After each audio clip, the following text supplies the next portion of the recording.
बदला तो ऐसा लूंगा कि आपके और मेरे कदमों में झुककर माफी मांगेगी। मैं कभी भी नहीं चाहूंगा।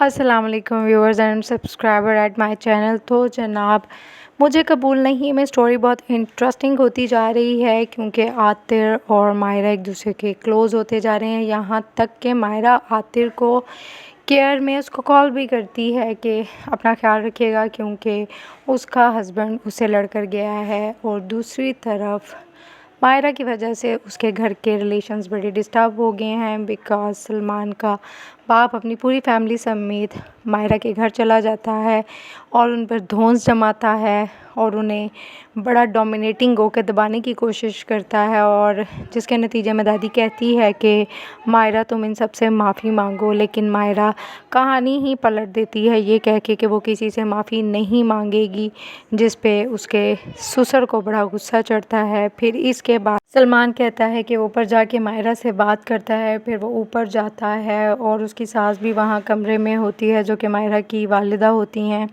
तो सलमान उनसे कहता है कि आप कमरे से बाहर जाएं, मुझे इससे बात करनी है। इस पे मायरा तो नहीं मानती, लेकिन उसकी मदर कहती हैं कि ठीक है मैं बाहर चली जाती हूँ, तुम्हें इससे कोई ज़रूरी बात कर लेनी चाहिए, जो कहना चाहता है वो सुन लो।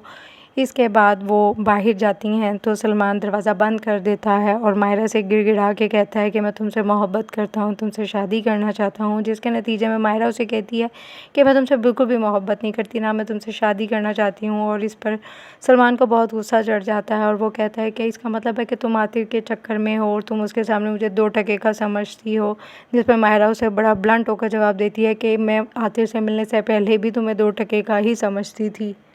कहीं न कहीं मायरा को एक फ़ील ऑफ सिक्योरिटी आतिर की जानिब से आ रही है कि वो उसके बिल्कुल साइड बाय साइड चल रहा है और उसको गाइड भी कर रहा है कि उसे क्या करना है। और काफ़ी हद तक मायरा आतिर के साथ भी पॉजिटिव बिहेवियर रख के चल रही है, जिससे अंदाज़ा हो रहा है कि वो आतिर को पसंद करने लग गई है।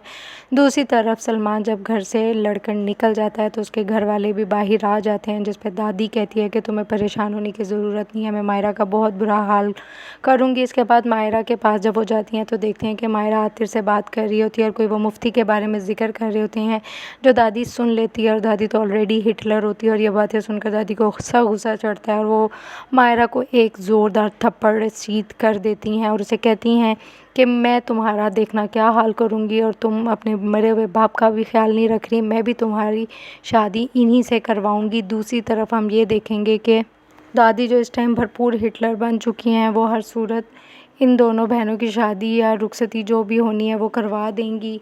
और इस बात का भी उन्हें डर है क्योंकि सलमान का बाप ये भी कह गया है कि अगर एक की तलाक हुई तो दोनों की तलाक होगी। दैट मीन वो बात को खुद लड़ाई झगड़े की तरफ ला रहा है और दूसरी तरफ अपने बेटे को भड़का रहा है, जिस पे सलमान कहेगा कि वो अरसलान को भी अपने साथ मिला लेगा और रुखसती के बाद ये उन औरतों का और उनकी माँ का वो हाल करेंगे कि सारी ज़िंदगी याद रखेंगे।